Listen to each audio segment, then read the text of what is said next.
Prezados alunos, seja muito bem-vindo ao nosso canal, né? Biologia aqui. Não se esqueça de deixar o like após assistir o vídeo, se você gostou, para de maneira que esse canal, né, possa ficar bem conceituado aí no YouTube e várias outras pessoas possam usufruir desse canal. Também não se esqueça de se inscrever para receber notificação de novos vídeos e também peço a gentileza de indicar para as pessoas para que esse canal continue crescendo. Nossa aula de hoje será sistema circulatório. Aproveite e um grande abraço. Seja muito bem-vindo ao nosso canal, né? Não deixe de deixar o seu like ao final dessa aula. Compartilhe esse vídeo, indique esse canal para várias pessoas, de maneira que esse canal fique bem conceituado no YouTube e que ele possa servir ao seu propósito, que é ajudar os estudantes a se preparar para o ensino médio e vestibulares mais refinados. Meu nome é professor Marcelo Vieira, né? Eu me encontro à sua inteira disposição. Eu sou de Belo Horizonte, Minas Gerais, e se você quiser, mande alguma mensagem aí, assim que possível eu responderei para você. Vamos à aula de hoje. A aula de hoje é com relação ao sistema circulatório, né? O sistema circulatório, ele tem uma importância vital no nosso corpo, né? Nós vamos abordar a parte de anatomia, fisiologia. Vamos falar também de tipos de sistema circulatório em outros animais e vamos falar também de doenças, né, envolvendo sistema circulatório, né? Nosso canal chama Biologia Aqui e vamos começar a nossa aula de hoje.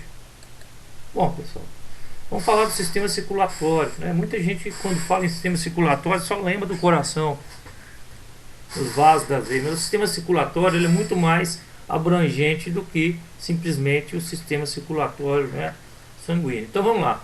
O corpo humano é um dos sistemas biológicos mais complexos que há na natureza. Nele, milhares de reações bioquímicas ocorrem por minuto.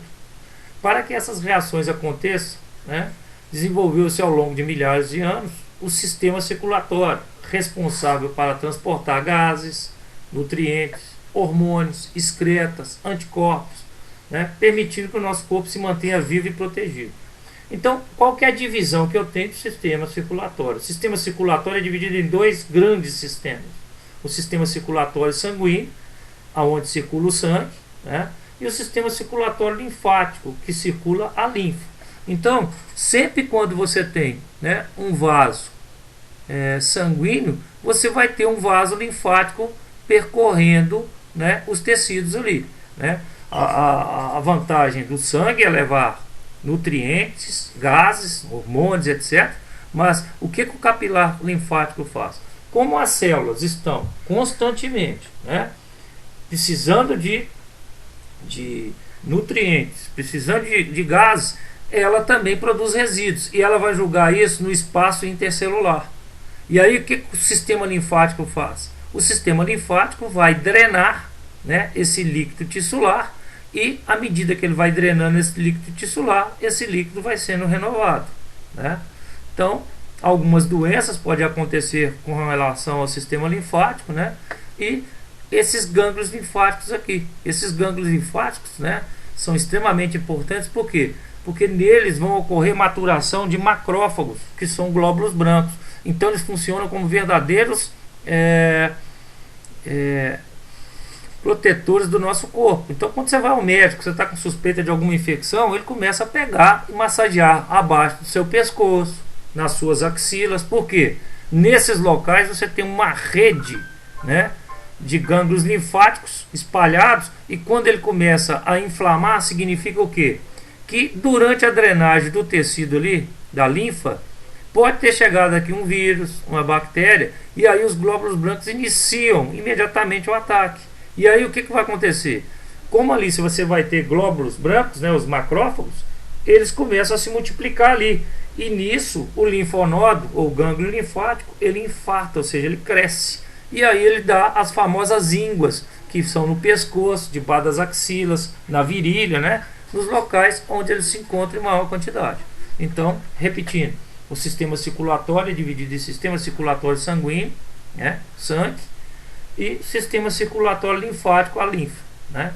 Existe até, né, um verme, né, matelminto, né, ou asquelminto, que vive aqui no sistema linfático, que é a Wuchereria bancroft, que se reproduz no interior desses vasos, impedindo a drenagem da linfa e dando origem a elefantíase. Bom, vamos primeiro, né, antes de começar a falar de sistema circulatório, vamos falar a respeito dos tipos de vasos que nós temos, né? Nós temos as artérias, né? Quem estudou isso primeiro foram os antigos gregos, que eram excelentes anatomistas, né? E eles aqui deram esse nome. Artéria significa ar, o vaso que conduz o ar. Naquela época, quando eles abriam o cadáver, dentro do cadáver, nas artérias não tinha sangue, enquanto que nas arteríolas também, né, que são prolongamento das artérias, também não encontrava sangue. Você só encontrava sangue dentro das veias. Então, os antigos gregos acreditavam que nas artérias iam os gases, né, o oxigênio, e nas veias o sangue. Porque quando ele cortava o cadáver, dentro das veias tinha sangue, né? Então, nós vamos definir cada um deles, ok? Então, a artéria, vaso que sai qualquer vaso que sai do coração e leva sangue do coração para qualquer parte do corpo. O sangue circula em alta pressão, alta resistência, né? O que são as arteríolas? São artérias de pequeno calibre, pequeno diâmetro. As veias são qualquer vaso que chega ao coração trazendo sangue, né, de qualquer parte do corpo para o coração. O sangue circula sob baixa pressão, menor resistência, mas com presença de válvulas internas, né, para evitar o refluxo sanguíneo. Vênulas são veias de pequeno calibre, pequeno diâmetro. E os capilares? O capilares é o nome dado para a região entre uma vênula e uma arteríola, e é o local onde ocorrem as trocas gasosas, né, trocas de substâncias gasosas, hormônios, nutrientes e excretas. Então, depois de definir isso aí, vamos ver, né, as diferenças entre as artérias e as veias. Então, eu tenho uma artéria aqui, ó. Note que a artéria ela tem uma maior camada, que alguns autores chamam de túnica muscular.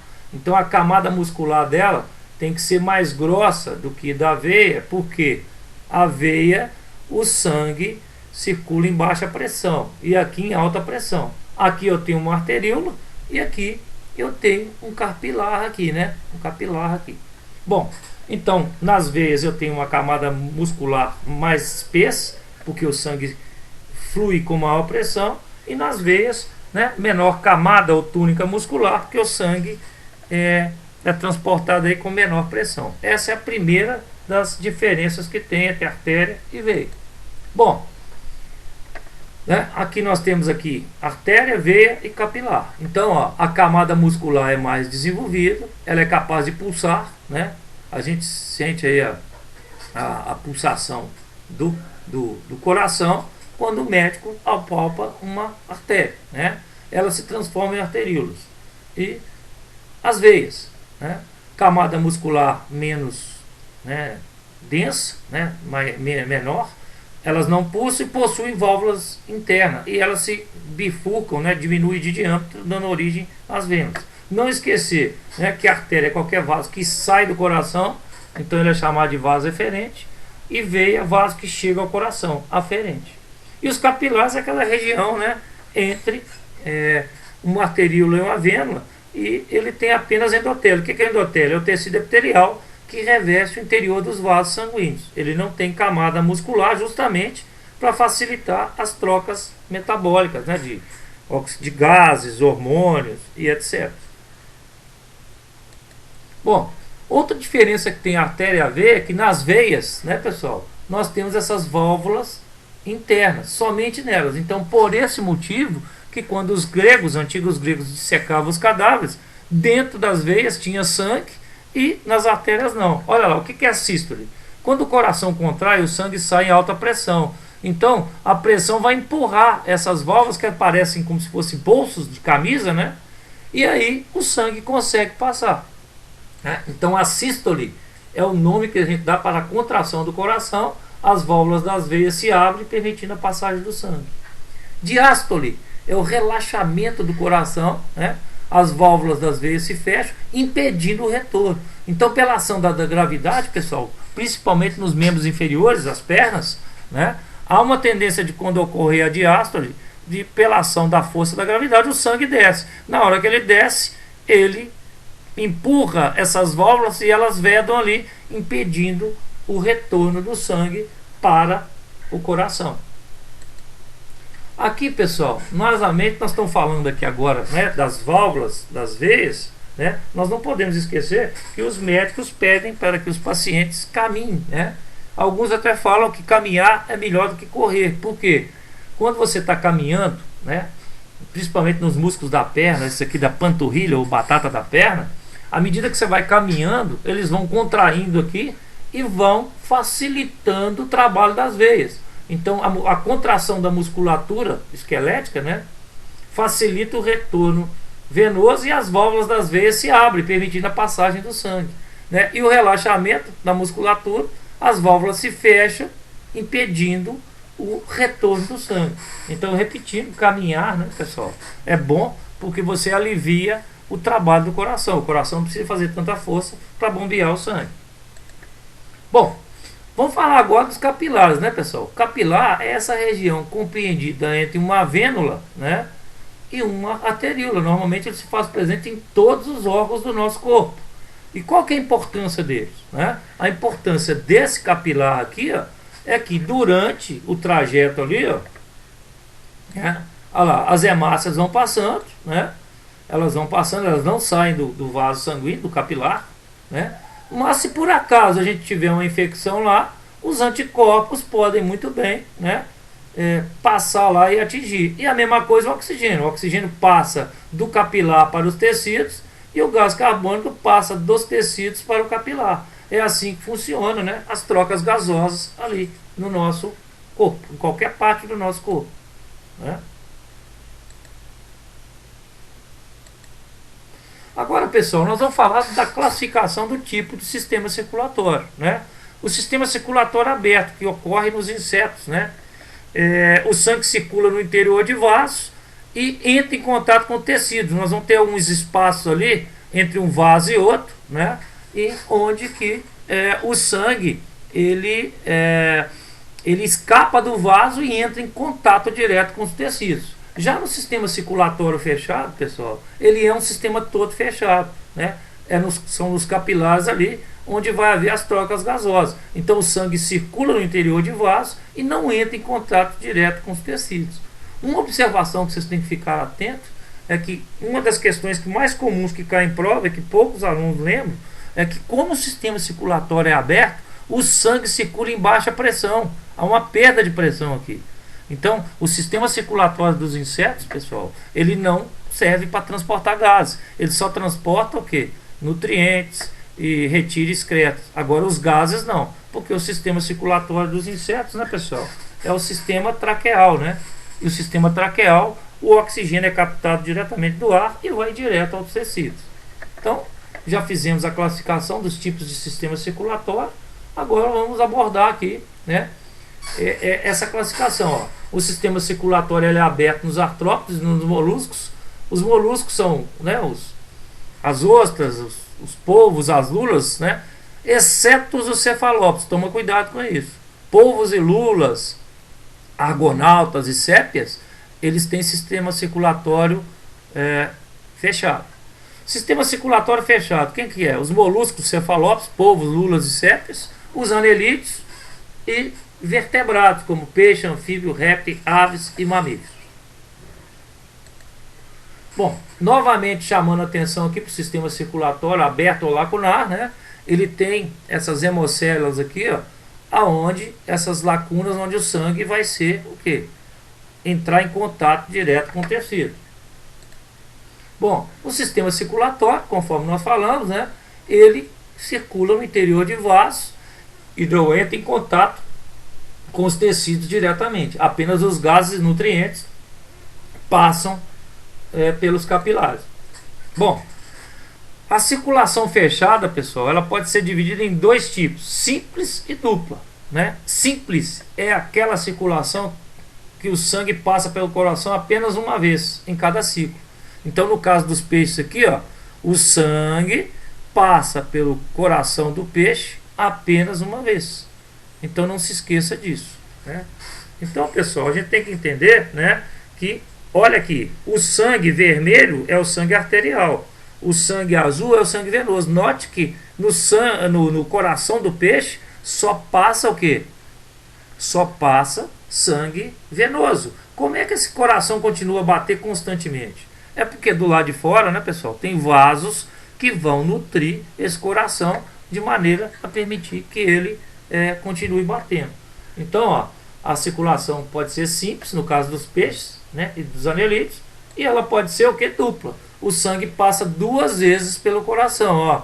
Ele sai daqui, passa lá no pulmão, nos pulmões, volta e passa 2 vezes no coração. É o caso dos anfíbios, répteis, aves e mamíferos.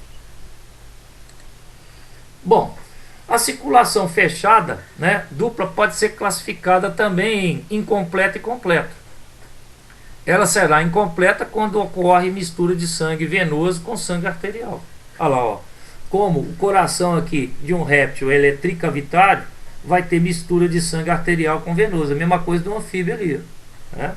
Então, o anfíbio, a maioria dos répteis tem circulação, né, dupla e incompleta. Bom, completa quando não ocorre mistura de sangue, né? Então, você vai ter aqui, no caso, né, os répteis crocodilianos, que não mistura dentro do coração, mas ele mistura do lado de fora, porque ele tem um ramo de artéria, aorta direita e artéria aorta esquerda e direita. Então você tem uma estrutura que vai comunicar as duas artérias ali, e aí o que vai acontecer? Quando um ventrículo contrai, ele manda sangue de um lado para o outro, a mistura aqui, né? Isso aqui ocorre nos crocodilianos, porque, né, quando eles mergulham em muitas profundidades, parece que o gás carbônico, o excesso de gás carbônico da musculatura, protege o músculo quanto a manter a contração, né? E aqui nós temos aqui, né, o coração de uma ave, que é parecido com o dos mamíferos, é tetracavitário. Então quem descobriu esse forame de Paniza aqui, ó, essa estrutura que permite a comunicação fora do coração dos répteis crocodilianos, foi um médico, né, que estava fazendo um safari lá na África, e ele encontrou um crocodilo morto. Ele foi abrir o crocodilo para ver como é que era o coração dele. Bom, pessoal, agora que nós já temos o vocabulário, sabemos o que é uma artéria, sabemos o que é uma veia, sabemos o que é um capilar, nós agora vamos focar a fisiologia do sistema circulatório humano.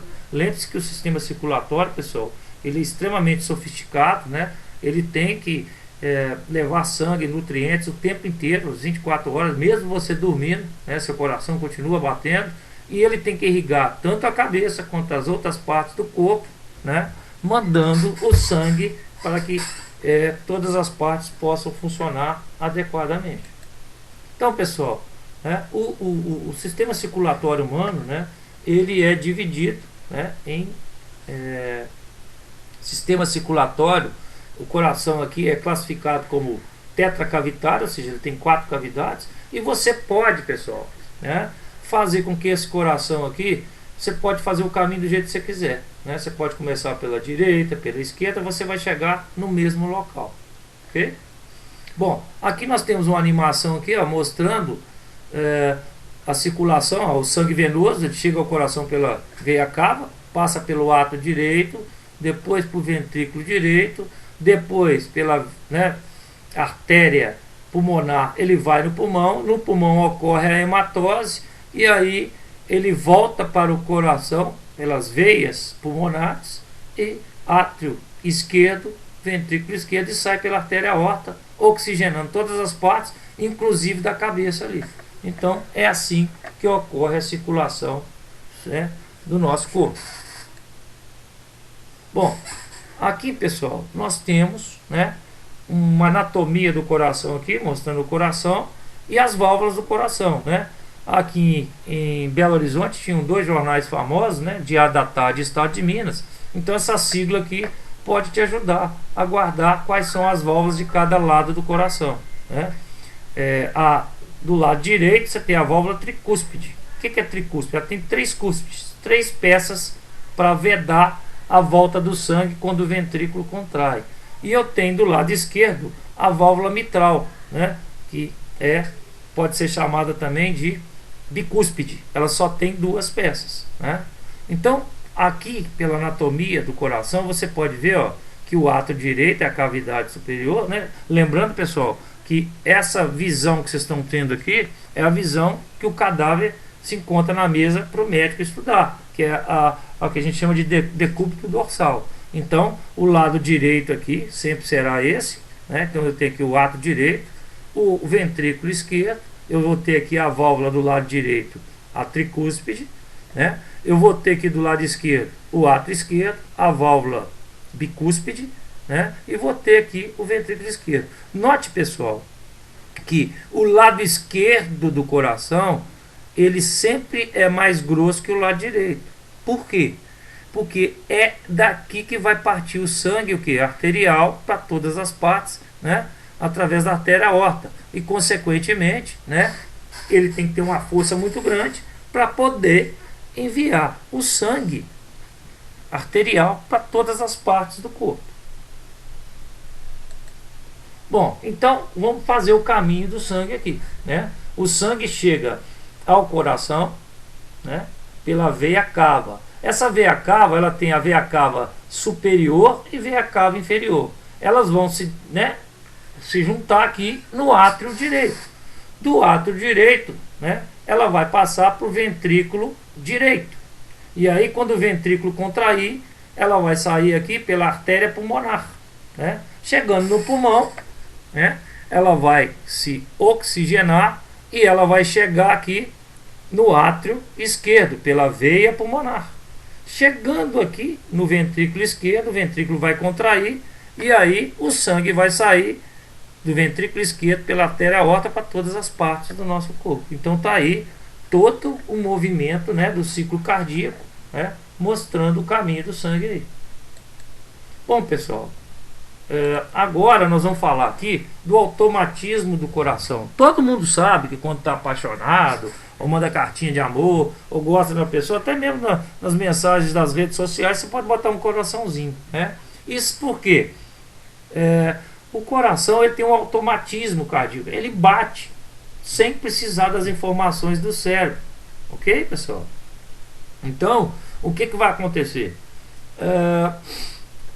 Os gregos, quando iam fazer autópsia de uma pessoa que morria, ainda assim, com poucas horas da pessoa ter morrido, a pessoa ainda, o coração dela batia mesmo ela estando morta. Então, por esse motivo, as pessoas acreditavam que as emoções estavam no coração. Então, daí essa preferência que a gente tem para poder falar que o coração fala que a pessoa tem coração bom, coração ruim, por aí vai. Então, vamos ver aqui, ó. Aqui novamente nós temos a anatomia do coração: o átrio direito, o ventrículo, né, direito, o átrio esquerdo e o ventrículo esquerdo. O marca-passo, pessoal, o que a gente chama de marca-passo? É aquele que dita como o coração vai bater, né? Ele é que dá o ritmo de batimento cardíaco. É claro, gente, que o cérebro tem uma comunicação aqui com esse marca-passo, tá certo? Por quê? Porque quando você toma um susto, seu coração acelera os batimentos. Mas a geração do impulso nervoso para o coração bater, ela parte aqui desse nó sinoatrial. Esse nó sinoatrial, ele tem células especiais capazes de emitir impulsos elétricos. Ok, pessoal? Ele tem um ramo aqui que vai se comunicar com o nó atrioventricular, que fica entre o ventrículo e o átrio, por isso que ele chama. Então, quem gera o impulso elétrico é o sinoatrial. Ele é que é o marca-passo natural. E ele tem um ramo aqui, ó, que vai lá no átrio esquerdo para também fazer com que ele contraia, né? Você tem que saber que cada metade do coração ela tem que contrair ao mesmo tempo, né, pessoal? Então, o que vai acontecer? O nó sinoatrial, que é o marca-passo, ele gera um impulso elétrico. Esse impulso elétrico é captado aqui pelo nó atrioventricular e é distribuído aqui por esse feixe de His. Esse feixe de His tem um ramo esquerdo e um ramo direito. Ele vai se dividir, que a gente chama de fibras de Purkinje. Essas fibras de Purkinje, elas são importantes porque elas vão distribuir esse impulso elétrico para que o coração possa bater. Olha lá para vocês verem, ó. Começou nessa animação aqui à direita, você tem o nó, né, sinoatrial emitindo impulso nervoso e o nó, né, atrioventricular captando esse impulso e distribuindo para cada metade do coração. né? Agora, algumas drogas, né, como cocaína, algumas bactérias, podem infectar esse nó sinoatrial e a pessoa perde o ritmo, o coração começa a bater hora acelerado, hora muito lento. Aí o médico, o cardiologista tem que avaliar que, se for o caso, né, usa-se um marca-passo artificial. Normalmente eles são colocados hoje aqui na saboneteira aqui, ó, esse osso que tem aqui perto do pescoço, né? Essa bateria dura aproximadamente 10 anos, né? E antigamente as pessoas, quando iam ao banco, tinha que passar naquela porta giratória. Se ela tinha marca-passo, ela tinha que ir na Polícia Civil para pegar um documento para mostrar no banco que ela era portadora de marca-passo. Por quê, pessoal? Aquela porta giratória, né, as portas mais antigas, elas funcionam como um micro-ondas, né? Como assim um micro-ondas? Se você colocar um objeto metálico dentro do micro-ondas, ele começa a quase emitir elétrons, ou seja, faíscas dentro do micro-ondas. Então o que vai acontecer? Se o cara tem um marca-passo que não artificial e ele fica aqui perto da saboneteira, quando o pulso elétrico bater nesse marca-passo, a bateria vai descarregar, o cara pode morrer ali dentro do banco. Então, o que aconteceu? A polícia emitia esse tipo de documento, os traficantes e assaltantes de bancos se apropriaram disso, falsificavam alguns documentos para facilitar o assalto a banco. Então o que os bancos fizeram? Hoje já tem os bancos, alguns, não são todos, que tem uma porta moderna que não precisa mais, né? Ela protege aí os portadores de marca-passo artificial. Então vamos seguindo. Bom, pessoal, nós vamos agora falar aqui de pressão, né, arterial, né? Muitas pessoas falam assim, quanto que é a sua pressão? É 12/8, 14/9. Então nós temos que entender o que funciona aqui, como é que fica para a gente entender isso aqui. Esse aparelho aqui, pessoal, é chamado de esfigmomanômetro. O médico coloca no seu braço aqui e coloca o estetoscópio nessa junção do braço aqui.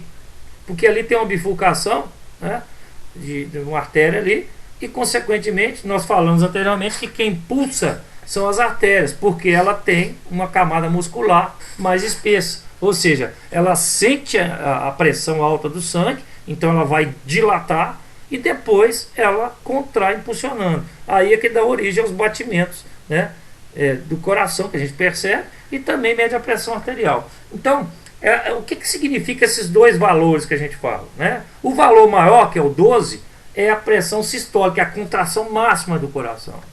E a pressão mínima, que é o valor menor, a pressão diastólica. Então, quando o médico vai medir a minha pressão, ele nem precisa falar para mim, né, como é que está a minha pressão, porque só de eu olhar para o manômetro ali, eu já sei qual que é. Por quê? Na hora que vier a maior pressão, porque ele vai, essa bolinha aqui embaixo, que é uma borracha, ele vai inflando aquilo ali, correto?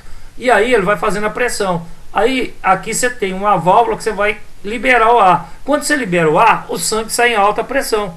E aí o que acontece? Quando ele vai passar nesse esfigmomanômetro aí, ele vai dar uma primeira oscilada. A primeira oscilada que o ponteiro der maior, ela marca a mínima. Ele continua a descer e lá embaixo ele vai dar mais uma osciladinha que é menor. Então quando ele estiver perto daqueles valores, você vai saber que a sua pressão está tal valor. Quando o médico fala assim, está 12/8, 12/7, hoje o normal da pressão é 12/7. Ok, pessoal? 12/7 é o valor da pressão arterial normal no Brasil. Isso é um dado da Sociedade Brasileira de Cardiologia. Bom, agora nós vamos falar de doenças do coração, né, pessoal? O infarto agudo do miocárdio. O miocárdio, pessoal, é a musculatura do coração. Então o que acontece? Do lado de fora do coração existem uns ramos de veias e artérias que a gente chama de coronárias. Qual que é a finalidade delas, né? É nutrir a musculatura do coração para o lado de fora. Então quando ocorre a obstrução de um ramo desse aqui, vai provocar a falta de irrigação aqui, que a gente chama de isquemia. Se for numa grande área do coração, é o que a gente chama de infarto agudo do miocárdio. Tem pessoas que podem ter pequenas obstruções em pequenas áreas. Então, isso aí a gente chama de microinfartos. Então, não se esqueça disso. As coronárias são os vasos que irrigam o coração para o lado de fora, né? E a obstrução dela vai levar a isquemia. O que é isquemia? Falta de irrigação. Então, essas células aqui não vão receber oxigênio e nem nutrientes, elas acabam morrendo, é o que dá o que a gente chama de isquemia e infarto agudo do miocárdio. Bom, sopro no coração, né, pessoal? Muita gente fala assim, fulano de tal tem sopro no coração, é muito comum em criança, né? E aí o que acontece? É quando essa válvula aqui, que no caso aqui é a válvula, né, do lado esquerdo é a mitral, né, ela não consegue vedar completamente a volta do sangue aqui, porque quando o ventrículo esquerdo contrai, ela tem que vedar para impedir que o sangue volte para o átrio. Então, quando o médico vai auscultar o coração da pessoa, só dele auscultar o coração, ele já consegue perceber que tem um barulho diferente. Em crianças pequenininhas, é muito comum de ter isso aí. Aí o médico até pede à mãe, põe sua criança para começar a nadar, que à medida que ela vai nadando, essa válvula vai se fortalecendo. Mas, mediante algumas doenças que podem acontecer, essas válvulas hoje, tanto essa válvula aqui, né, da mitral quanto a outra, ela já pode ser trocada, né, por uma válvula artificial. Bom, nós vamos falar agora de trombose, né? Eu não sei, pessoal, toda vez que eu escuto essa palavra de trombose, eu lembro de elefante por causa da tromba. Mas enfim, deixa isso para lá.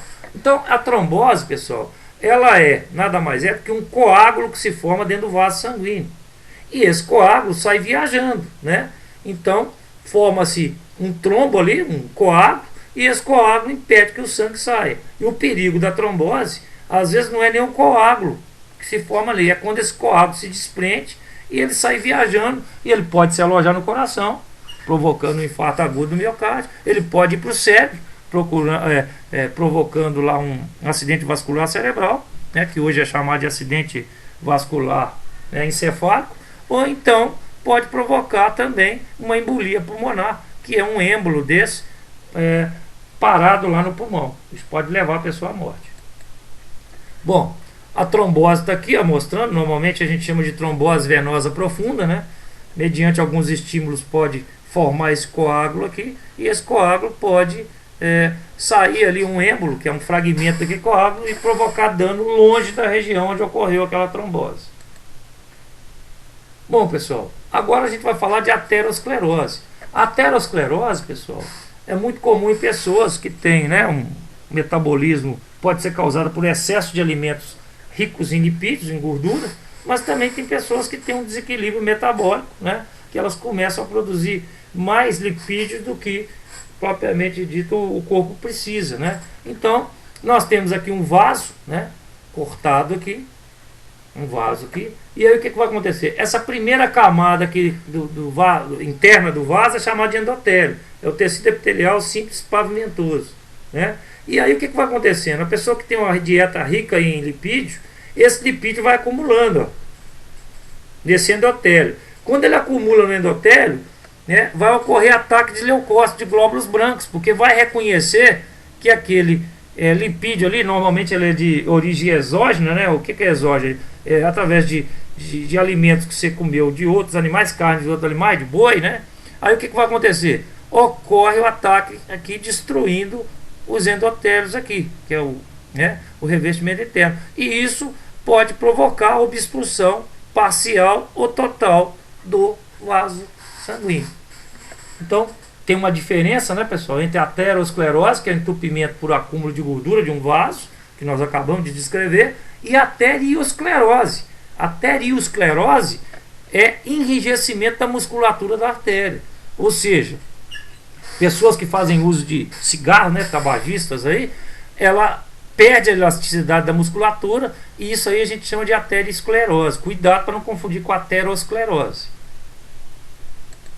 Bom, aterotrombose, né? Aterotrombose, gente, né, é o que a gente chama de a junção de duas doenças, que é acúmulo de lipídios com um coágulo que se forma ali mediante, né, ação de leucócitos e também das plaquetas que vão formar. Então, quando você tem uma aterotrombose, é a conjunção das duas doenças, ok? Agora nós vamos falar de aneurisma, né? Aneurisma, pessoal, é uma má formação que se dá em algumas artérias, né, onde há uma dilatação. Essa dilatação aqui é igualzinho, né, um pneu quando bate no meio-fio e rompe os cabos de aço que estão nele lá. Aquela região fica mais fraca e ela se dilata. e ela pode se romper. Ela se rompendo no cérebro pode provocar um acidente encefálico, ou acidente vascular cerebral hemorrágico, que é o pior tipo deles, né? Então, aneurisma, repito, é uma dilatação anormal que causa uma fragilidade nas artérias, e ela pode se romper a qualquer momento. Aqui nós temos um acidente vascular cerebral isquêmico, né? Existe uma diferença entre eles, né? O próprio médico sabe só de atender o paciente se ele está com um AVC isquêmico ou hemorrágico, né? O isquêmico, o que vai fazer? Você vai ter, pode ser um coágulo, pode ser um acúmulo de lipídio, uma aterosclerose ali no cérebro, né? no vaso do cérebro, onde você vai ter um entupimento.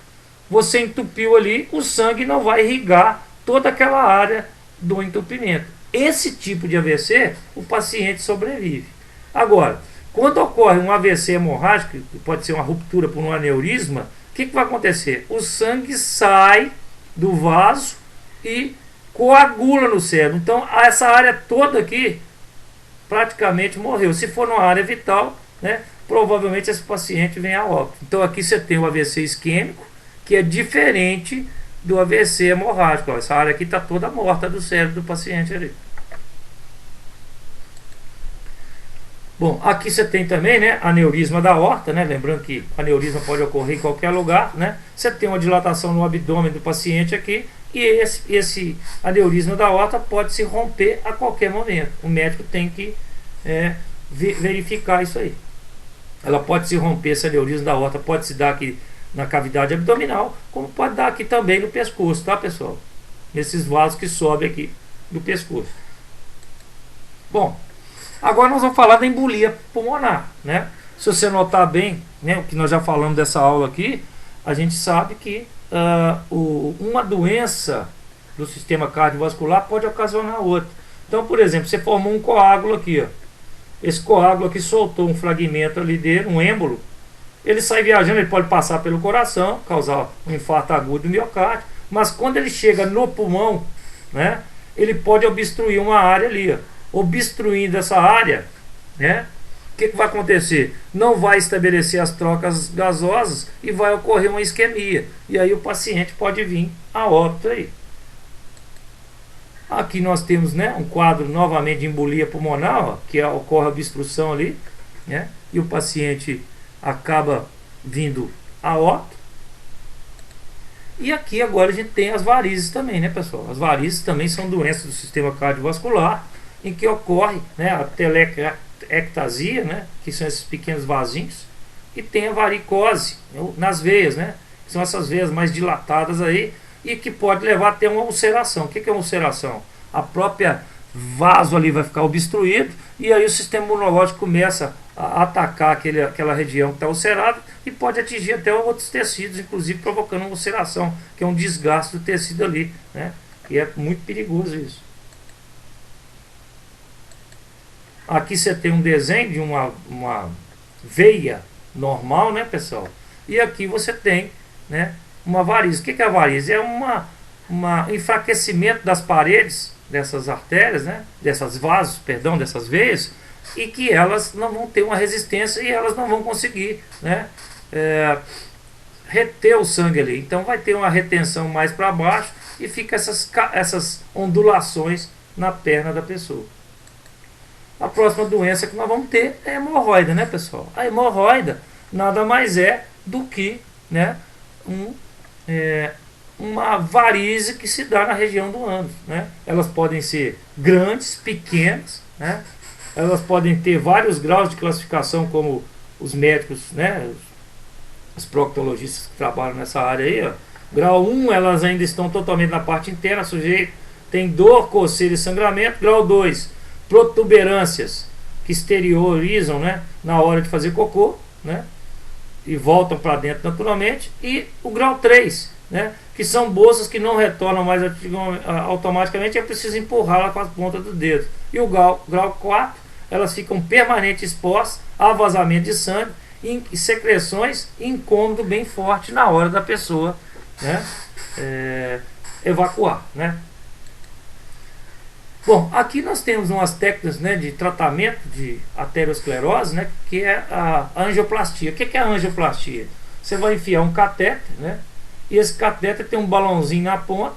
Quando o médico chega na área que está obstruída, ele vai lá e infla esse balãozinho e retira esse excesso aqui, desobstruindo esse vaso. E o stent, pessoal, é um metal que foi produzido lá na Rússia, né? Muito legal, que é um metal que é maleável, mas quando ele entra em contato com qualquer líquido quente, ele imediatamente assume a sua forma a qual ele foi produzido. Então o balãozinho vai lá, vai com esse stent aqui, na hora que chega na região ele infla o balãozinho, depois desinfla, e com o calor do sangue esse stent abre o vaso e mantém ele permanente aberto. Alguns stents hoje já são constituídos de antibióticos, porque algumas bactérias podem ficar presas aqui nessa placa de gordura e pode causar alguma infecção nessa região aí.